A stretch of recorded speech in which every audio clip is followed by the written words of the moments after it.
एक गांव में एक बहुत ही डरावनी चुड़ैल रहती थी। वो चुड़ैल हर रात को गांव के बाहर वाले पीपल के पेड़ के पास दिखाई देती है।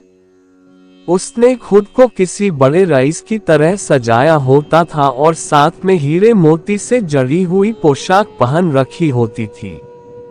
गांव के लोग उससे बेहद डरते थे और शाम होते ही अपने घरों में बंद हो जाते थे। एक बार उस गांव में एक युवा लड़का रामू आया। रामू को गांव की इन कहानियों पर बिल्कुल विश्वास नहीं था। उसने ठान लिया, मैं उस चुड़ैल से मिलूंगा और सच का पता लगा के रहूंगा। उसने गांव के लोगों से चुड़ैल के बारे में और जानकारियां हासिल की और फिर एक रात साहस जुटाकर पीपल के पेड़ की ओर चल पड़ा। जब वो पेड़ के पास पहुंचा, तो उसने देखा कि सचमुच वहां एक चमचमाती हुई महिला खड़ी थी।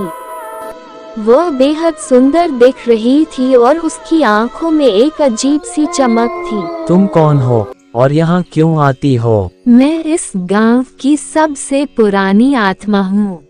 मेरे पास अपार धन है, लेकिन कोई इसे लेने वाला नहीं है। जो भी मेरी ये दौलत लेना चाहता है, उसे एक शर्त पूरी करनी होगी। बताओ, क्या शर्त है? तुम्हें पूरी रात मेरे साथ इस पेड़ के नीचे बैठकर बितानी होगी।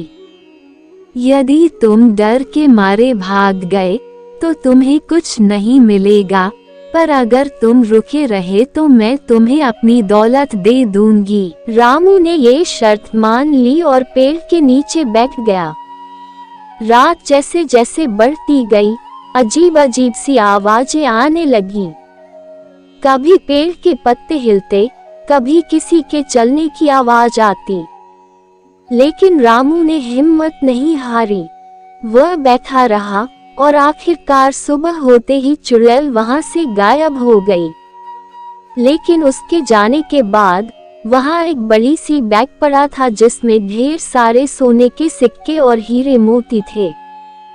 रामू ने वो दौलत ली और गांव लौट आया। गांव वालों को जब ये बात पता चली, तो वे चौंक गए और फिर रामू की बहादुरी की कहानी पूरे गांव में फैल गई।